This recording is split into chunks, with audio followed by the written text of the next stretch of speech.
بسم اللہ الرحمن الرحیم نحمدہ ونصلی علی رسولہ الکریم اما بعد۔ ایک اہم اور حساس مسئلہ ہمارے ملک میں سبھی کو پیش آ رہا ہے۔ آئی ٹی ملازمین کو بطور خاص بہت زیادہ پیش آتا ہے، وہ ہے غیر مسلم بھائیوں سے تعلقات کے حدود۔ سب سے پہلی بات ہمیں یاد رکھنا چاہیے کہ کفر اور اسلام بالکل دو متضاد اور الگ الگ نظریے ہیں۔ کفر اور اسلام کبھی جمع نہیں ہو سکتے ہیں۔ کفر اللہ سے سب سے بڑی بغاوت ہے اور اس زمین پر سب سے بڑا جرم ہے۔ قرآن کریم میں اس کے سلسلے میں آیت موجود ہے۔ دوسری بات، ہمیں کفر سے نفرت ہے، کافر سے نفرت نہیں ہے۔ بیمار سے نفرت ہے، بیماری سے نفرت ہے، بیمار سے نفرت نہیں ہے۔ تیسری بات، اسلام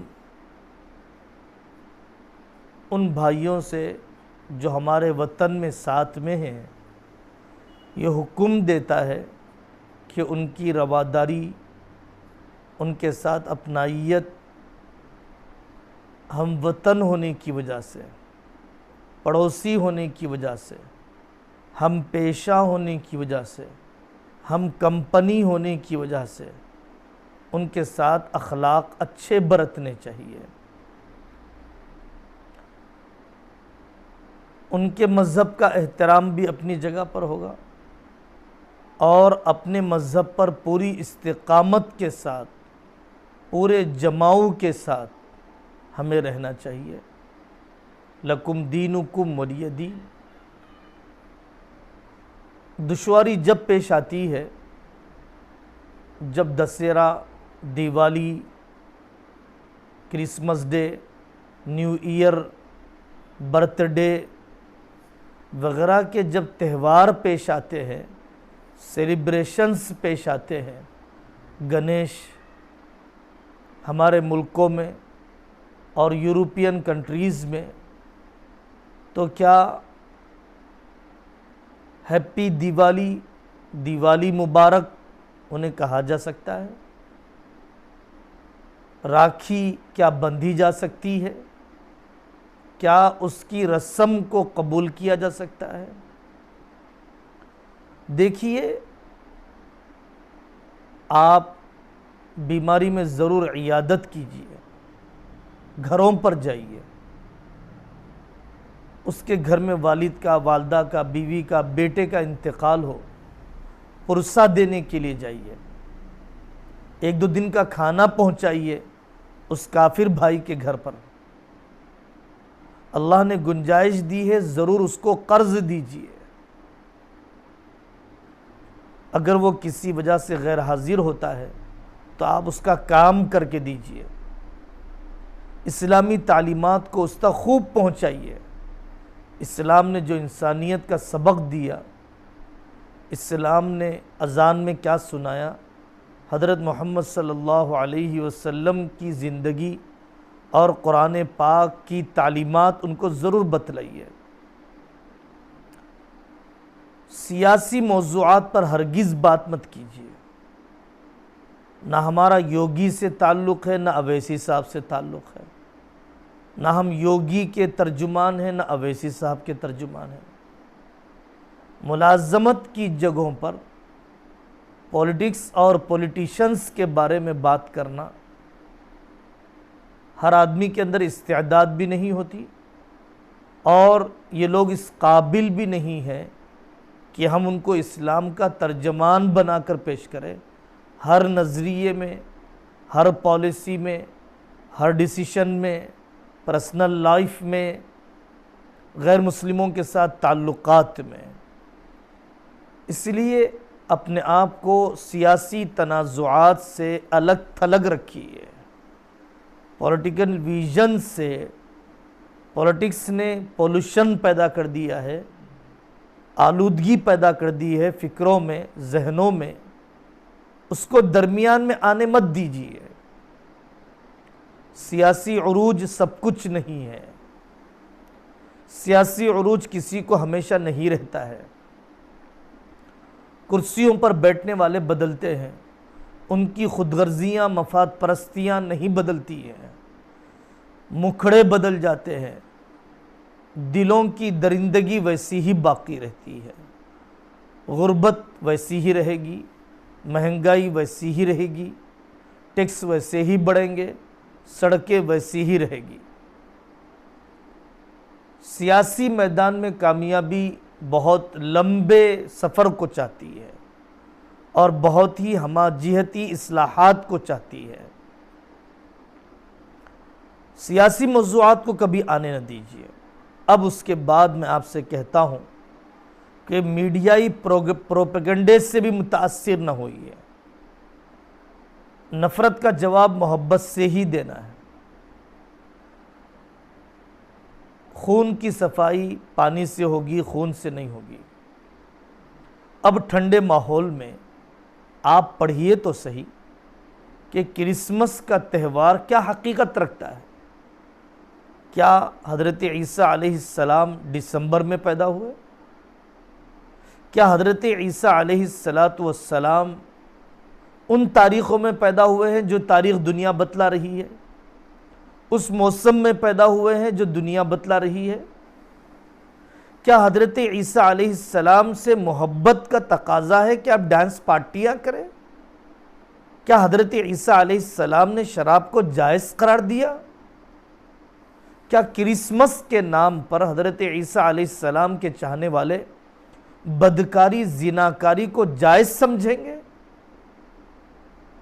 ملک کے، عالم کے بڑے بڑے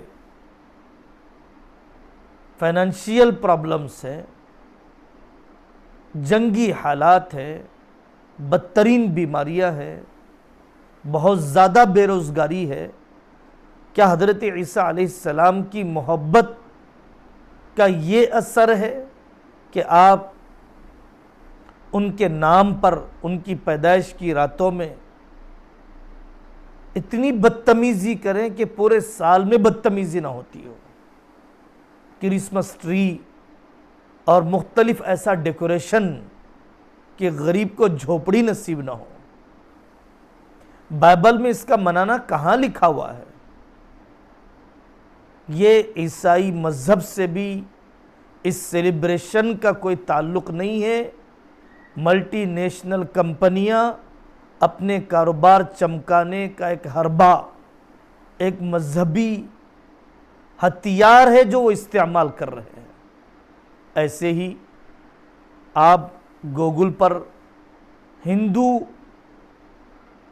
مذہبی تہوار جو ان کے ریلیجیس فنکشنز ہیں، آپ اس کو پڑھیے، دیوالی کو پڑھیے، راکھی بندھن کو پڑھیے، دسہرہ کو پڑھیے، گنیش کو پڑھیے۔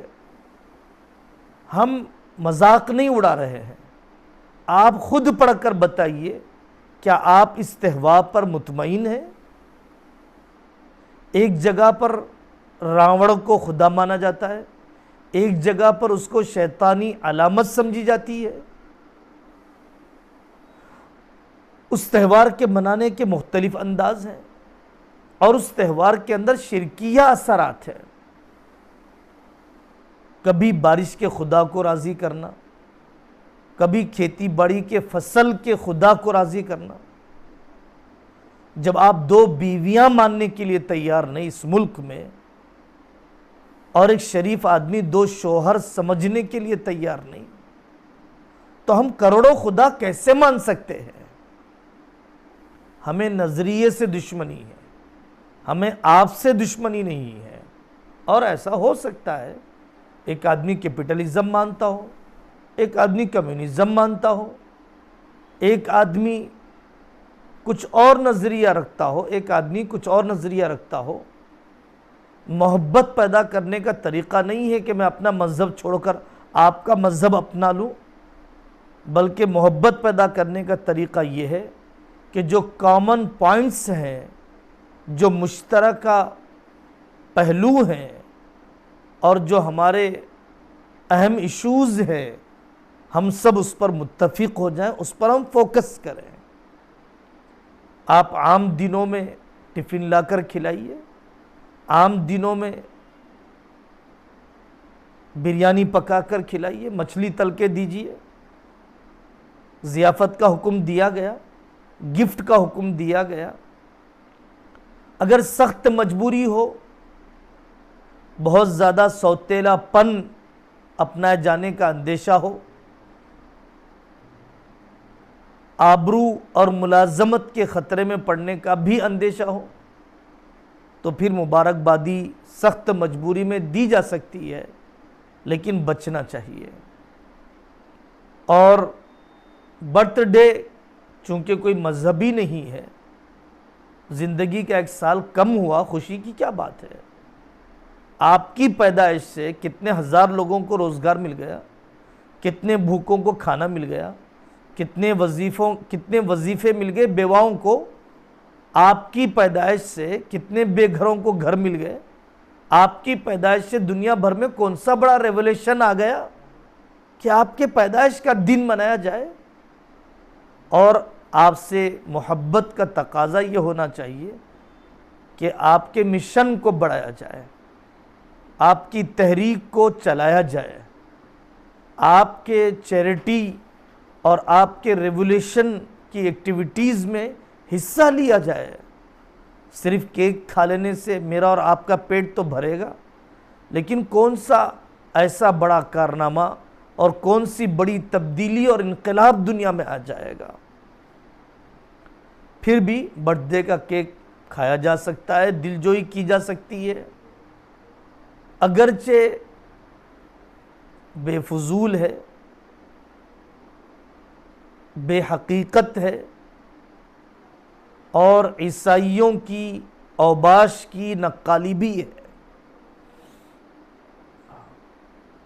غیر مسلموں سے تعلقات بحال کرنے میں ہماری غلطی یہ بھی ہے کہ جیسا ہمارے پاس علمی سرمایہ ہونا چاہیے، اسلام پر اعتراضات کے جواب میں کہ جہاد کے بارے میں اسلام کیا کہتا ہے، اسلام میں جزیے کا کیا نظام ہے، پردے کی حقیقت، عورت کا مقام۔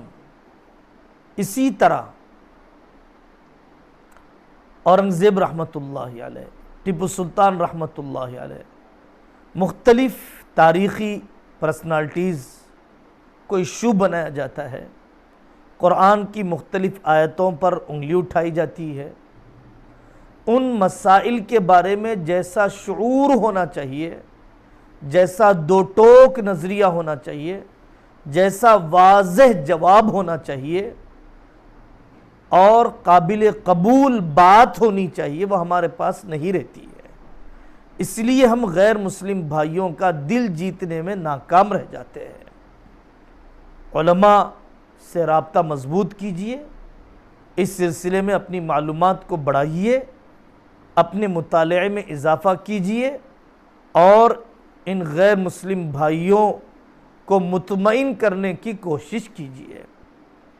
ایک جمعہ کے خطیب کو وہ موقع نہیں ملتا ہے، ایک مدرسے کے مولوی صاحب کو، مفتی صاحب کو وہ میدان نہیں مل رہا ہے، وہ انسان نہیں مل رہا ہے، جو انسان، جو غیر مسلم آپ کو جاب کی جگہ پر ملتا ہے۔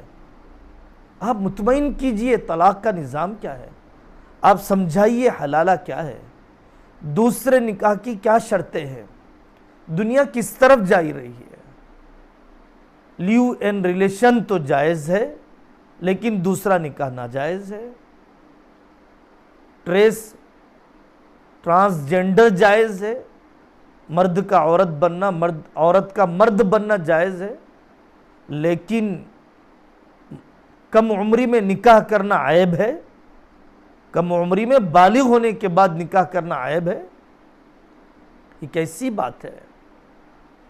کوئی آدمی طلاق دے دے تو اس پر انگلیاں اٹھائی جاتی ہیں، اور ہزاروں عورتوں کو لٹکا کر رکھ دے، نہ بیوی بنائے نہ اس کو دوسرا نکاح کرنے کا موقع دے، اس کے بارے میں کوئی انگلی نہیں اٹھائی جاتی ہے۔ زنا اور فحش کام کرنے والی عورتوں کو لائسنس دیا جاتا ہے، لیکن بیواؤں کے نکاح کے انتظام کو جرم بتلایا جاتا ہے۔ دنیا کو آخر آپ کس طرف لے کر جانا چاہتے ہیں؟ مسجدوں کو مندر بنانے سے کیا اوپر والا خوش ہو جائے گا؟ کیا اس ملک کے حقیقی مسائل، چین کی سرحدیں محفوظ ہو جائیں گی؟ جی ڈی پی کیا بلند ہو جائے گا؟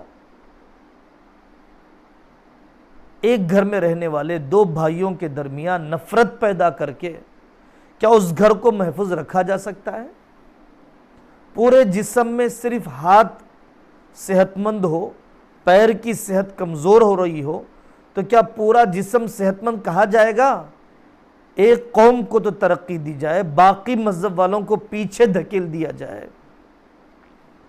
یہ نفرت کی فضا سیاست کے چند ٹکڑوں کو سیکنے کے لیے دنیا بھر کے اندر کیا جا رہا ہے۔ تو واضح نظریہ ہمارے پاس ہونا چاہیے، محبت کے ساتھ، حکمت کے ساتھ، مناسب موقع پر سامنے والے کو مطمئن کرنا چاہیے۔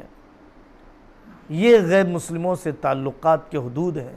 سورہ ممتحنہ پڑھیے، قرآن نے کتنے پیار سے غیر مسلموں کے حقوق ادا کرنے کا ہمیں حکم دیا۔ تفصیل بہت ہے، حضرت آقا صلی اللہ علیہ وسلم نے غیر مسلموں سے کیسے برتاؤ کیا میدان جنگ میں، کیسے سلوک کیا جب وہ قیدی بن کر آئے، کیسے رشتے جوڑے جب وہ آقا صلی اللہ علیہ وسلم کے سسرے یا ساز بنے ہیں۔ اللہ تبارک و تعالی ہمیں اپنے علم کو اضافہ کر کے دعوت کا فرض انجام دینے اور اپنے ساتھ رہنے والے غیر مسلم بھائیوں کو مطمئن کرنے کی توفیق عطا فرمائے۔